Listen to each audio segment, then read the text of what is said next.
to subscribe our YouTube channel and click the bell icon. Now we start. The lecture is second part of this lecture is econometrics. Second part is simple regression. Simple regression में हमारा जो general formula होता है Y is equal to है alpha plus beta head plus error term U T यानी error term होता है। Different step हैं जो हम सिंपल रिग्रेशन में यूज़ करते हैं। There are following 10 step are use to the simple regression. The formulas of following are use to the simple regression. First formula beta one head is equal to होता है summation Y summation X Y minus summation X summation Y over N over summation x square minus summation x whole square over N.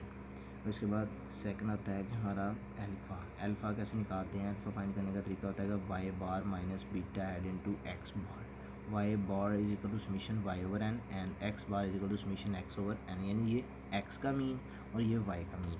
Coefficient of correlation यानी R summation X Y minus summation X into summation Y over N over summation x square minus summation x whole square over N into summation X Y square minus summation Y whole square over N into सारे का square root आ जाए तो ये हमारा होता है coefficient of correlation. और इसके बाद आ जाता है कोफिशिएंट ऑफ डिटर्मिनेशन। यानी कोफिशिएंट ऑफ डिटर्मिनेशन क्या होता है कि हमारा आर स्क्वायर क्या है, यानी आर का अगर स्क्वायर ले ले तो आर स्क्वायर हो जाए। वही formula summation X Y minus summation X summation Y over N over summation x square minus summation Y square over N summation Y minus summation Y square over N whole का square root और सारे का क्या आ गया हमारा square आ गया, तो ये आर स्क्वायर हो जाएगा। ये हो गया कोफिशिएंट ऑफ डिटर्मिनेशन। इसके बाद आ जाएगा variance. Variance is equal to the summation Y square minus alpha summation Y minus beta head summation Y X Y over N minus two. अगर इसका स्टैंडर्ड एरर लेना हो तो वो स्टैंडर्ड डेविएशन करना हो तो वो variance of alpha head variance का स्क्वायर रूट कर दें तो वो स्टैंडर्ड डेविएशन हो जाता है। इसके बाद आ जाता है सेवन्थ नंबर पे आ जाता है हमारा find the covariance variance of alpha variance of beta and covariance of alpha and beta. तो first is variance of alpha, वो क्या होगा variance summation x square over N into summation x square minus summation x whole square over n. अगर इसका standard error निकालना हो alpha head का तो वो होगा वेरिएंस ऑफ अल्फ़ा हेड का स्क्वायर रूट कर दें तो standard error of alpha head हो जाएगा। इसके बाद variance of beta head variance over summation x square minus summation x whole square over N, ये आ जाएगा हमारा वेरिएंस ऑफ बीटा हेड। अगर इसका standard error of variance of beta head का लेना हो तो वो इसका स्क्वायर रूट कर दे तो standard error of beta head आ जाएगा। इसके बाद covariance of alpha and beta, इसमें होगा कि minus x bar variance square over summation x square minus summation x whole square over n. इसके बाद 8th पॉइंट आ जाता है elasticity of x and Y, यानी इलास्टिसिटी मालूम करनी हो तो होती है y and x is equal to है बीटा हेड इंटू एक्स बार ओवर वाई बार, यानी X bar means of x and Y bar is mean of Y और बीटा इज बीटा हेड। इसके बाद 9th स्टेप आ जाता है T cal is equal to होता है alpha head in over standard error of alpha head. अगर with respect to alpha है तो अल्फ़ा आएगा, अगर विद रिस्पेक्ट टू बीटा है तो बीटा आएगा। Table value t is equal to है alpha over 2 into n minus 2। Now we explain the simple regression model through example. Simple regression, the following column are used to the simple regression x y x y x square and y square। जब हम इनकी सभी value को summation करेंगे तो summation X summation Y summation X Y summation x square and summation Y square. अब ये following step हैं जो हम यूज़ करते हैं सिंपल रिग्रेशन में, वही जो हमने पहले 10 पढ़े वही यूज़ होंगे यहाँ पे।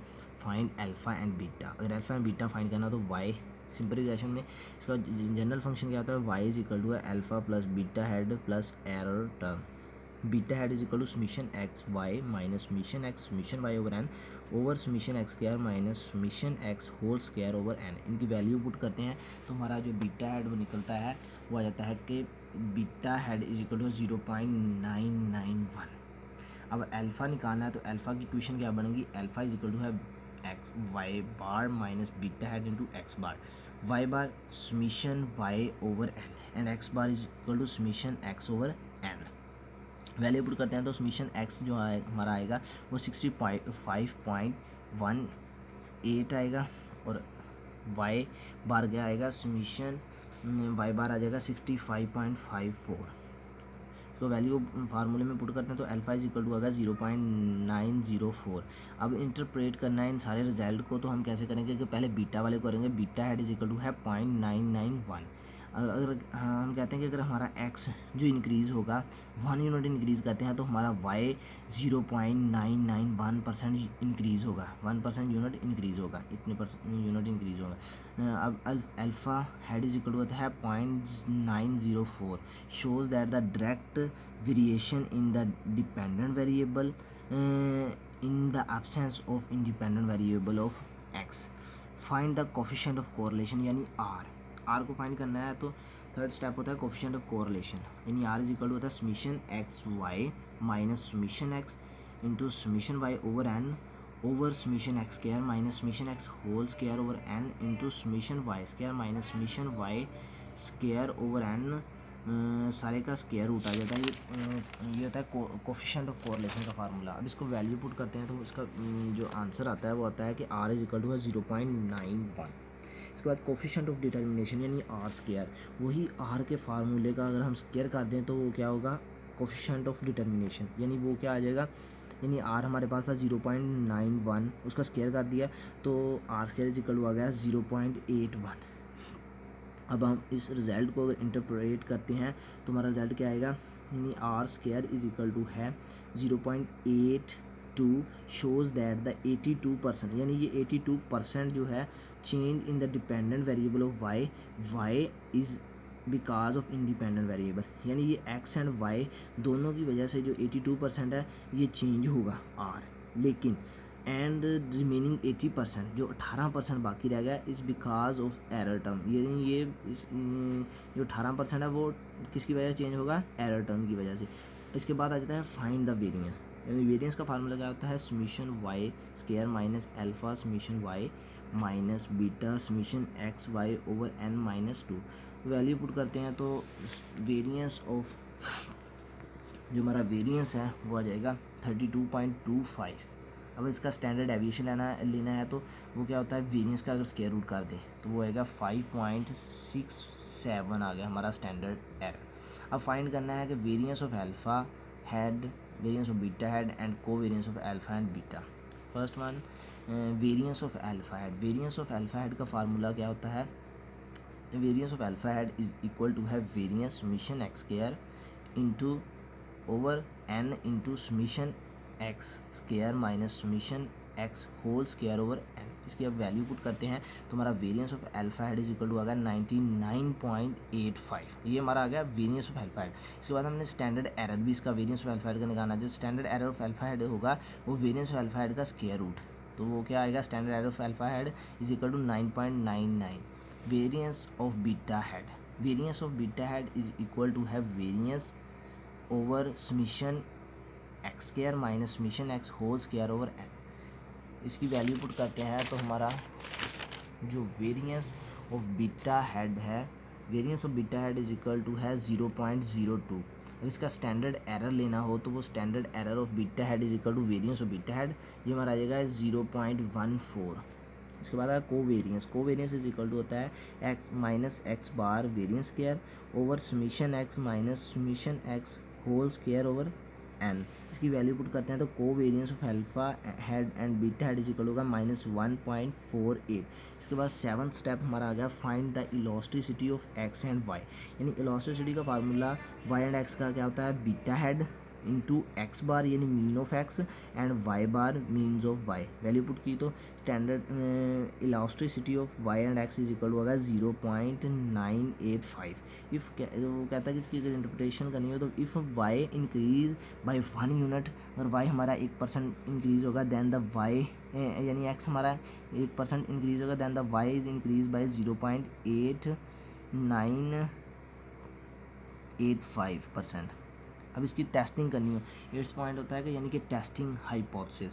टेस्टिंग को हाइपोथेसिस का जो पैटर्न होता है वो होता है कि एच नॉट और एच वैल्यू लेते हैं। इसका सब फर्स्ट स्टेप ये होगा कि एच नॉट यानी alpha is equal to zero, अगर alpha is equal to zero आ गया यानी एच नॉट हुआ और alpha is equal to zero आ गया, इसे कहते हैं हम नल हाइपोथेसिस यानी इनसिग्निफिकेंस, ये सिग्निफिकेंट नहीं होगा। और अगर एच वन आ गया यानी कि alpha is not equal to zero आया तो सिग्निफिकेंस है यानी अल्टरनेटिव हाइपोथेसिस इसका आ गया। इसके बाद हम दूसरा स्टेप इसका होता है हाइपोथेसिस टेस्टिंग का लेवल ऑफ सिग्निफिकेंस, ये हम तकरीबन ही 5% रखते हैं यानी अल्फ़ा इज़ इक्वल टू 0.05, ठीक हो गया। इसके बाद थर्ड स्टेप है testing the statical to be use, यानी जो स्टैटिकल टू बी यूज़ करना है उसकी टेस्टिंग, उसकी वैल्यू बताना, यानी टी कैल का formula with respect to alpha करना हो तो alpha head over standard error of alpha head, इसकी वैल्यू पुट कर देते हैं जी, आ जाता है T cal is equal to 0.090।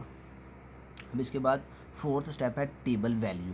Table value जो होती है हमारा टी यानी t is greater than equal to t यानी alpha over 2 into n minus 2। अगर इसकी वैल्यू पुट करते हैं तो हमारा टी जो वैल्यू आ जाती है 2.2622 आ गई, ये हमारी क्या आ गई टी की वैल्यू यानी टेबल वैल्यू आ गई। इसके बाद कंपटीशन करते हैं, मतलब टी कैल की वैल्यू फाइंड करते हैं कि T cal is equal to value put की उसके फार्मूले में तो टी कैल इज इक्वल होगा 0.090। अब कंक्लूजन क्या निकला कि टी कैल बड़ा है कि T, if T cal is less than, यानी टी कैल हमारा क्या था 0.090, ये हमारा टी कैल था और हमारा टेबल वैल्यू क्या था 2.262, यानी हम कहते हैं कि इफ़ यानी कंक्लूजन में हम कहते हैं कि if T cal is less than table value we fail to reject H not, यानी हम फेल हो गए एच नॉट को एक्सेप्ट करने, क्योंकि अल्फ़ा अगर ज़ीरो आ जाता फिर होता। तो 0.090 इज़ लेस दैन 2.26, यानी ये छोटा है, कैल वैल्यू छोटी है टेबल वैल्यू से। इफ़ टी कैल इज़ यानी कहता है कि अगर इसका यानी हम रिजेक्ट करते हैं इसको, कहना अगर T cal is greater than table value we accept H one. अगर कहता है कि अगर हमारा टेबल वैल्यू टी कैल से छोटी होगी तो हम रिजेक्ट करेंगे एच नॉट को, और अगर टेबल वैल्यू हमारी कैल की बड़ी होगी टेबल वैल्यू से तो हम एक्सेप्ट करेंगे एच वन को।